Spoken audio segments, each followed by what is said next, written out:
చెల్లె మార్చలేను.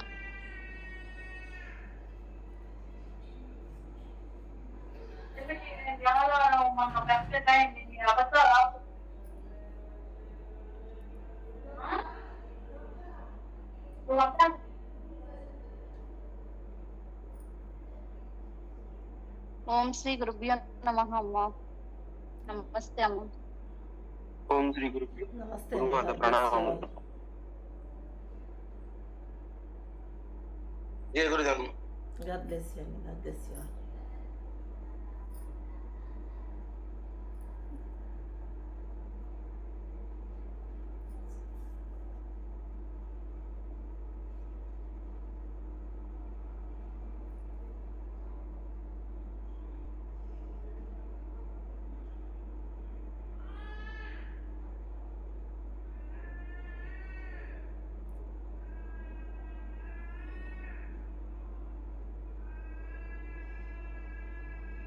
గురుగారు డౌట్స్ వీటిలన్నిటికీ ఒక డే పెట్టండి. ఎందుకంటే మీరు చెప్పే అనుభవాలు, మీ అనుభవాలన్నీ అవి తీసుకుంటేనే మాకు టైం ఇదవుతుంది. ఎందుకంటే మధ్యలో గ్యాప్ 10 నిమిషాలు పావు నుంచి ఎక్కువ ఉండట్లేదు. ఈ మాట్లాడుకోవడానికి సరిపోతుంది అంతా. మీరు చెప్పేది మధ్యలో కట్ అయిపోతుంది. ఇది అసలు కూడా- విషయం ఇది ఒక్క విషయం అండి. ఈ చర్చ కూడా సాధననే అనే భావన ఉండాలి మనకి. సమయం ఎక్కడ వృధా అవ్వట్లేదు. అంటే మీరు మధ్యగా కరెక్ట్ గా చెప్పే టైంలో మిస్ అవుతున్నాను. సమయము అదే, దీని గురించి మనకు పెద్దగా తెలియట్లేదు. దీన్ని ఇంకా కొంచెం ఒక 1 అవర్ దాకా తీసుకెళ్తే బాగుండాలని అనుకుంటున్నా. అందరూ జాయిన్ అవుతున్నారండి. ఒక 1 మినిట్. ఇక్కడ జూమ్కి వచ్చిన వాళ్ళకి మాత్రమే కొన్ని విషయాలు షేర్ చేస్తాను. అది మన ఎన్నర్గా బ్రీతింగ్ టెక్నిక్స్ అనేటివి ఉంటాయి. ఇంకొక విషయం ఏంటంటే నెక్స్ట్ మంత్ గురు పౌర్ణమి రోజు చాలా విషయాలు షేర్ చేస్తాను. అవి ఇప్పటివరకు నేను ఎక్కడ షేర్ చేయలే, ఒక గురువుగారికి తప్పించి. కొన్ని మీ సాధన ముందు పోవడానికి కొన్ని బ్రీతింగ్ టెక్నిక్స్ అంటారు వాటిని. నా అనుభవాలనే చెప్తాను మీకు. ఈ గురు పౌర్ణమికి షేర్ చేస్తాను. గురుజీ సాష్టాంగ నమస్కారం. గురుభ్యో నమః. ఓం శ్రీ గురుభ్యో నమః. God bless you. ఇంకా ఈరోజు టాపిక్ ఏంటిదండి? నమస్తే. నమస్తే. ఓం శ్రీ గురుభ్యో నమః. God bless you.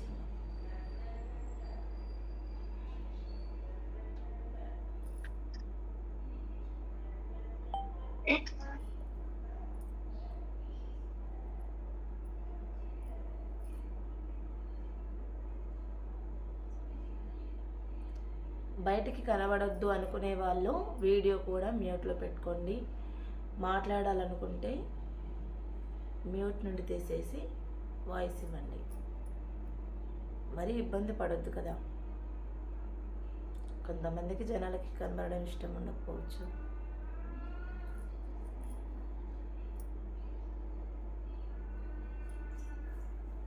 ఓకే అండి. ఈరోజు టాపిక్ ఏంటిది మనం మాట్లాడదాం. ఏం చెప్పాను నిన్న, దాన్ని కంటిన్యూ చేద్దామా, లేకపోతే ఈరోజు పీస్ఫుల్గా మనశ్శాంతిగా ఉండడం ఎలా అనే విషయాలు మాట్లాడదాము. దాదాపుగా ఈ గురు పౌర్ణమికి అటెండ్ కావడానికి ప్రయత్నించండి. మీ యొక్క కర్మానుసారంగా వస్తూ ఉంటారు. ఇవన్నీ ఇక్కడ మనం ఫోర్స్ చేయడానికి ఉండదు.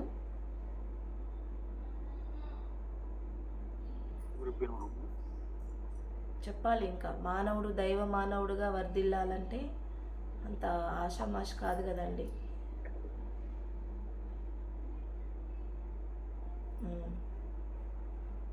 ఓకే, నా వాయిస్ క్లియర్గా వినబడుతుంది కదా? మీకు ఒక చిన్న మాట అమ్మా. నాకు 3 రోజులు బట్టి నుంచి ఎన్నికగా సగం వరకు వైబ్రేషన్ వస్తుంది, సగంలో ఆగిపోతుంది. 2 రోజుల బట్టి నుంచి తలలోనే తిరిగేది. ఉమ్, ఇప్పుడు కింద నుంచి పైకి ఎక్కినప్పుడు బరాబర్గా మధ్యలో వచ్చేటప్పటికి అక్కడ ఆగిపోయి స్టక్ అయిపోతుంది, తెలిసిపోతుంది. అప్పటికి అక్కడి నుంచి అక్కడ రావడం లేదు. అక్కడ ఏదో అడ్డుపడిపోయినట్టు చిక్కడిపోయినట్టుగా ఉమ్. తెలుసు. ఓకే అమ్మా, దాన్ని కంటిన్యూ చేయాలి. సాధన ఆపడానికి మనకేమైనా శరీరంలో ఇబ్బంది అనిపించి సాధన చేస్తున్న సమయంలో ఆగిపోకూడదు. ఎందుకంటే క్రియ ఆగిపోతుంది అన్నట్టు. క్రియ అనేది అక్కడికి స్టక్ అవుతుంది. ఎనర్జీ ఫ్లో కావాలి కనుక మంత్రాన్ని నిరంతరం జపం చేసుకోండి. ఓకేనమ్మా, కంటిన్యూ చేస్తూ ఉండండి. మరీ ఇబ్బందిగా ఉంటేనే మనం చేయకుండా ఉండాలి. నాకు పర్సనల్గా కాల్ లేదమ్మా. చేయండి. మొన్న 3 రోజులు చాలా ఇబ్బంది అయింది. తల బాధ, నడుము బాధ, ఇవన్నీ ఇంకా ఏమీ లేవు అసలు. మిమ్మల్ని దర్శించుకున్న తర్వాత అన్ని క్లియర్ అయిపోయింది. ఓకే అని 3 రోజులు పట్టించి అదొకటే తెలుస్తుంది. ఓకే, కంటిన్యూ చేయండి. ఈరోజు టాపిక్ ఏంటంటే మనం పీస్ఫుల్గా ఎలా ఉండాలి. చాలామంది వచ్చి అడుగుతున్నారు, ఫోన్ చేసి అడుగుతుంటారు, మేము పీస్ఫుల్గా ఉండాలి, ప్రశాంతంగా ఉండాలి అంటే ఏం చేస్తారు మీరైతే? ఉం? ప్రశాంతంగా ఉండాలి అని అంటున్నారు. కొంతమంది ఇంతకుముందు మెడిటేషన్ చేస్తున్నాము. మెడిటేషన్ అంటే ధ్యానము. ధ్యానము అంటే కొన్ని పేర్లు ఉంటాయి. ఏ మార్గమైనా సరే, ఏ సాధనైనా సరే, ఏ మార్గమైనా ఏ సాధనైనా చేసేది ఏంటి? ధ్యానము. ఒక దగ్గర కూర్చొని, శరీరపరంగా కూర్చొని ఒక వస్తువు, ఒక విషయం పైన కాన్సన్ట్రేషన్ చేస్తూ కూర్చోవడమే ధ్యానము అంటున్నారు. అక్కడ పేర్లలో పడి గందరగోళం కాకూడదన్నట్టు. మరి ప్రశాంతంగా ఎలా ఉంటారు? మానసికంగా, శారీరకంగా ప్రశాంతంగా ఎలా ఉంటాం చెప్పండి. ఐడియా ఉంది? ఎవరన్నా మాట్లాడండి. సాక్షిగా చూస్తూ ఉంటారు. అంటే ఇది నేను కాదు, ఇది దీనికి జరుగుతుంది. అర్థం కాలేదండి, మళ్ళీ ఒకసారి చెప్పండి. వినబడతలేదు వాయిస్ సరిగా. అంటే మనం అనుభవించే కర్మ తల్లి, ఇది నేను అనుభవిస్తాం లేదు, ఈ శరీరం అనుభవిస్తుందని సాక్షిగా ఉంటే కొంచెం మనశాంతిగా ఉంది తల్లి. ఆ ప్రాబ్లం నుంచి మనం రెట్టిపోయినట్టు ఉంది. ఓకే, ఇంకా ఎవరన్నా చెప్తారా? మనశ్శాంతిగా ఉండాలి, ప్రశాంతంగా ఉండాలి. ఆత్మానందం కలిగినప్పుడు వస్తుందమ్మా ప్రశాంతత. ఆత్మానందంతోని. ఓకే, నెక్స్ట్ చెప్పండి ఎవరన్నా. ప్రతిరోజు మన డ్యూటీస్ మనం చేసుకుంటూ వెళ్ళి దాని ఫలితం గురించి ఎక్కువ ఆలోచించుకోకుండా ఓకే మన డ్యూటీ మనం చేసాము, ఫలితము ఓకే మన కర్మానుసారంగా వస్తుందని సాటిస్ఫై అవటంలో. ఓకే, ఇంకా గురు మంత్రము, గురు దృష్టి మానకుండా ఎప్పుడైతే మనం చేస్తుంటో మనశ్శాంతి ఆటోమేటిక్గా అదే వస్తుందండి గురుగారు. ఓకే, ఇంకా ఎవరన్నా చెప్తారా? మనశ్శాంతిగా ఉండాలి, మీరంతా సాధనలో ఉన్నారు. గురువు గారిని చూస్తూ మనసుని శూన్యం చేసుకున్న తర్వాతే మనశ్శాంతి జరుగుతుందని అనిపిస్తుంది. ఇది అందరిలో ఉన్నప్పుడు మనశ్శాంతిగా ఉండగలుగుతున్నారా? ప్రశాంతంగా ఉంటున్నారా? ఒంటరిగా ఉన్నప్పుడు మాత్రమేనా? కేవలం సాధనలో మాత్రమేనా? ఒంటరిగా ఉన్నప్పుడే మన అతి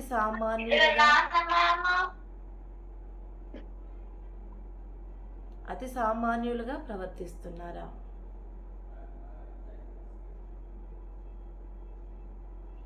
అర్థం లేదమ్మా, చేంజెస్ వచ్చింది. ఓకే,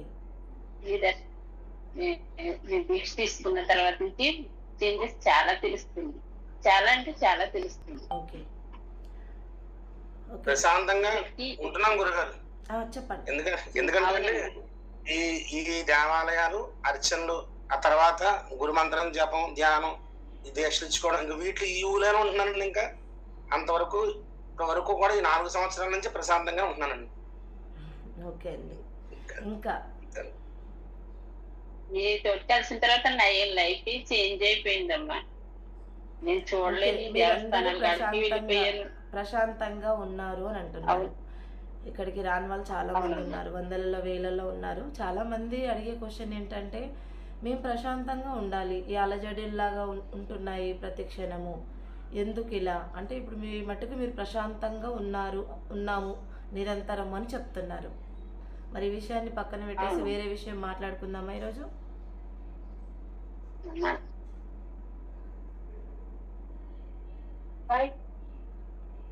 మీ మాటల్లో చెప్పండి అమ్మా, వింటాం. మీ నోటితో చెప్పిందే వేదం, మీ నోటితో చెప్పింది మంత్రం, మీ నోటితో చెప్పింది శాస్త్రం. అంతే, నేను వినాను అంతే. నా నోటితో చెప్పేదంతా కూడా ఆ యొక్క గురుశక్తి, ఆ గురుశక్తి ఈ శరీరం ద్వారా, ఈ వాక్కు ద్వారా, ఈ పంచేంద్రియాల ద్వారా కర్మలు చేస్తున్నాయి. ఓకే, అయితే ఇక్కడ విషయం మాట్లాడతాను. అందరూ మాట్లాడారు కదా, ప్రశాంతంగా ఉండాలంటే గురు రూపాన్ని దర్శించడము, నిరంతరము మంత్రం జపం చేసుకోవడము, ఆనంద స్థితిలో ఉంటున్నాము అని చెప్తున్నారు. వాస్తవం, నేను ఒప్పుకుంటాను ఈ విషయాన్ని. ఎందుకంటే మీరు ఇంతకు ముందుకున్న పరిస్థితులు కావచ్చు, మనుషులు అయి ఉండొచ్చు, మన చుట్టుపక్కల వాళ్ళు కూడా మనని గమనిస్తూ ఉంటారు. మనకు కూడా తెలుస్తుంటుంది ఎంత ప్రశాంతంగా ఉన్నామనేది. అంటే ఎంత అలజడిలో ఉంటాయి మనకు. ఒక్కరోజు 60,000 ఆలోచనలు వస్తున్నాయంటే సామాన్యమైన విషయం కాదు. 60,000 ఆలోచనలు. అన్ని ఆలోచనలు వచ్చినా నీ సాధన నువ్వు చేసుకుంటూ వెళ్తున్నావు కనుక మనకు శరీరంలో 72,000 నాడులు ఉంటాయి. మనకి ఇన్ని రోజులు తెలియదు మనకి ఎన్ని నాడులు ఉన్నాయన్న సంగతి. మనకి సాధన పరంగా సాధన చేస్తున్నప్పుడు ఇది అనుభవంలోకి వస్తుంది కనుక మనకు తెలుస్తుంది. మనకు 7 బాడీస్ ఉంటాయని కూడా తెలియదు. స్పిరిచువల్గా ఒక 5 బాడీస్ని తీసుకుంటారు ఎక్కువ. 5 శరీరాలు జాగృతం అయితే ఇంకా మహా ఎక్కువే అన్నట్టు. ఇంకా ఇవన్నీ మనకు తెలియదు ఇంతకుముందు. ఏవో చెప్పిన వాళ్ళు కూడా పెద్దగా లేరు. బుక్ నాలెడ్జ్ అయితే పురాణాలలో కూడా రాసి పెట్టారు. మరి అలాంటి గ్రంథాలు మన దాకా రాలేదు కనుక మనకు తెలియదు. మరి 72,000 నాడులలో మొత్తం ఏముంటాయి? వెన్నెముకలో, చక్రాలలో, శరీరంలో అణువులు అంటున్నాము. శరీరంలో ఉన్నటువంటి ప్రతిదీ అణువులు అని చెప్తున్నాము. అణువులు ఇవి కొన్ని మిలియన్ల ట్రిలియన్ల అణువులు ఉంటాయి మన శరీరంలో, లెక్కకు రానంతా ఉంటాయి అన్నట్టు. మరి ఇవన్నిట్లలో మనం ఎన్నో జన్మలు తీసుకొని, ఈ 84 లక్షల జన్మలు తీసుకొని ఎన్నో సంస్కారాలు మన శరీరంలో అంటే చిత్తంలో స్టోర్ అయిన సబ్కాన్షియస్ మైండ్ అని చెప్తుంటారు సైన్స్గా చెప్పాలంటే. మరి మనకు వెన్నెముక చివరి భాగం నుండి మనకు వీపు భాగం మొత్తం అంతా కూడా చక్రాలలో కూడా బ్లాక్స్ అయిపోయి ఉంటాయి అన్నట్టు మొత్తం కర్మలు. ఈ 72,000 నాడుల గుండా కుండలిని శక్తి ప్రవాహం అనేది ఊర్ధ్వముఖంగా వెళ్ళినప్పుడు మాత్రమే ఆ కర్మ అనేది ప్రక్షాళన చేసుకుంటూ శూన్యం అన్నారు కదా ఇందాక, శూన్యస్థితిలో ఉంటాము మేము, అప్పుడు ఆనందంగా ఉంటుందని. నిజమే. మరి ఆ శూన్యస్థితి ఒక్క పెట్టిన ఎట్లా వస్తుంది? మనకి రాదు కదా. 72,000 నాడులలో 14 నాడులు బేసిక్గా తీసుకుంటారు అన్నట్టు. మన కళ్ళలో, ముక్కులో, నాలుకలో, చెవులలో ఇవన్నీ మనకు కొన్ని నాడులు ఉంటాయి. అవి వాక్ కరెక్ట్ రాకపోతే ఏమవుతుంది? వాక్శక్తి అంటున్నాం, వాక్సిద్ధి అంటున్నాం. నాడి అనేది మనకు నాలుక పైన ఉంటుంది. మన దృష్టి కోణం మంచిగా లేదు, నువ్వు ఎలా చూస్తే అలా కనబడుతుంది ప్రపంచం అని చెప్తున్నాము. మరి దృష్టి అంటే మన కళ్ళలో కూడా నాడులు ఉంటాయి కదా. ఇవన్నీ పేర్లు తెలియకపోయినా కానీ సాధన చేస్తున్న సమయంలో అసలు కళ్ళల్లో ఒక ఎనర్జీస్ బాల్స్ లాగా చిన్న చిన్న పురుగులు లాంటివి. అవి పురుగులు ఇప్పుడు కంట్లో ఏదో పడిందంటే, నలసి పడిందంటే వెంటనే మనం ఏం చేస్తాం? కళ్ళు నలపడం కానీ, వాటర్ తీసుకొచ్చి పెట్టుకోవడం కానీ, ఎవరినైనా హెల్ప్ తీసుకుంటాము, ఇలాంటివి చేస్తుంటాం. ఆ ఎనర్జీస్ లాగా వచ్చేసి దన్మని కళ్ళల్లో పడడము, అవి ఇంకిపోవడం అన్నట్టు. అదే ఏదో చిన్న నలసి పడితేనే మనం ఓర్చుకోము. అంటే ఇవన్నీ నాడీ శుద్ధి. మనకు వెన్నెముక నాడీ శుద్ధి జరుగుతుంది. సాధన చేస్తున్న సమయంలో చాలా అవస్థలు ఉంటాయి. నాడీ శుద్ధి అని అంటారు దాన్ని. అంటే కర్మల్ని ప్రక్షాళన చేసుకుంటూ ఈ శక్తి మొత్తం కింది నుండి పై వరకు సెట్ చక్రాలను జాగరణ చేసుకుంటూ వెళ్తూ ఉంటుంది నిరంతరము.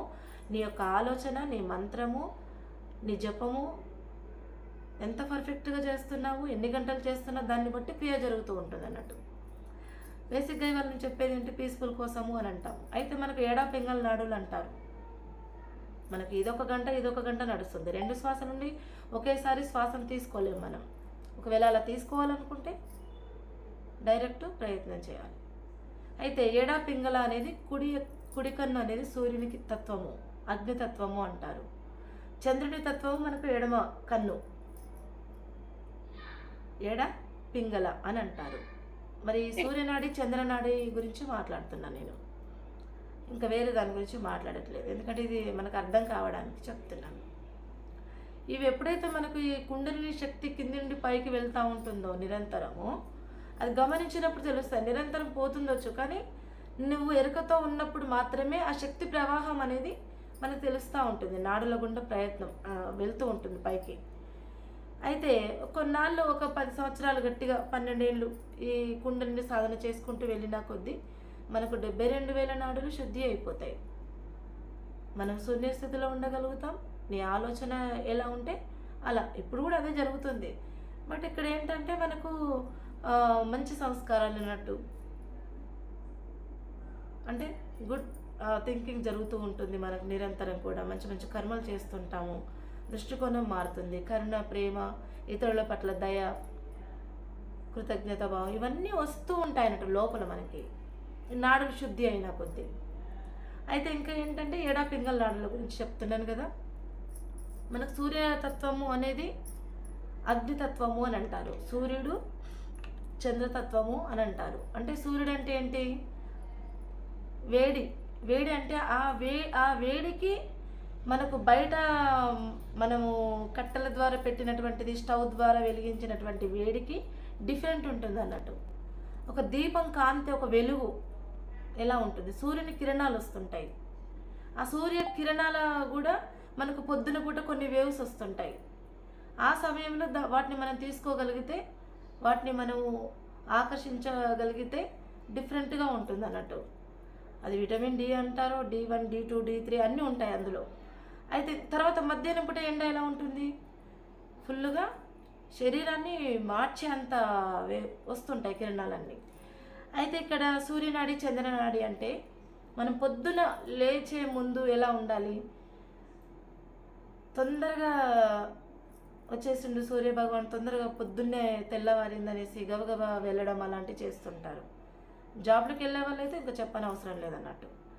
అలా కాకుండా మనం బెడ్ మీద ఉన్నప్పుడే ఫస్ట్ ఏ శ్వాస ఆడుతుంది, ఇటు సైడ్ మనము దీన్ని శ్వాసను గమనిస్తే మనకు తెలుస్తుంది. ఇక్కడ వేలు ఇలా పెట్టుకొని చూడాలన్నట్టు, ఏ శ్వాస ఆడుతుందని ఇలా మనం చెక్ చేసుకోవాలి. ఒక 2-3 రోజులు ప్రాక్టీస్ చేయండి, ఆటోమేటిక్గా తెలుస్తుంది. ఏ నాడి ఆడుతుందో చూసుకొని అటువైపు ఒక 10 నిమిషాలు బెడ్ మీద కూర్చొని అటువైపు పాదాన్ని నేలపై పెట్టాలి. రైట్ సైడా లెఫ్ట్ సైడా అని. ఆ రోజంతా ఎంత అద్భుతంగా ఉంటుంది. లేదు నాకు చంద్రనాడిలో ఉండాలి, మరి మనం 24 అవర్స్ సూర్యనాడిలో ఏమి ఉన్నాం. సూర్యనాడి అనేది మరి ఎలా తెలుస్తుంది? వీటి కొద్ది రోజులు ప్రాక్టీస్ చేయమని చెప్తున్నాను. సూర్యనాడి అంటే మనకు రైట్ సైడ్ అంటున్నాం, చంద్రనాడి అంటే మనకు చల్లదనము, ప్రశాంతత వస్తుంది అన్నట్టు. పౌర్ణమి రోజు ఎంత బాగుంటుందండి, రాత్రి 12 గంటలకి సాధనలో కూర్చుని చేసే వాళ్ళకి అనుభవం వస్తుంది అన్నట్టు. చాలా ప్రశాంతంగా ఆ కిరణాలు పడినా కొద్దీ చాలా అద్భుతంగా ఉంటుంది అన్నట్టు. శరీరం అంతా ఒకలాంటి వైబ్రేషన్స్ కలుగుతుంటాయి అన్నట్టు. అలా అన్నట్టు. మరి పొద్దున గడబిడతోటి లేచి టైం అయిపోయింది, సమయం అంతా అయిపోయింది, ఇంకా నేను వెళ్ళాలి అన్నట్టుగా ఆ రోజు పొద్దున స్టార్ట్ చేసామనుకోండి, రాత్రి పడుకునేంత వరకు కూడా అదే ఫ్రీక్వెన్సీలో ఉంటామని.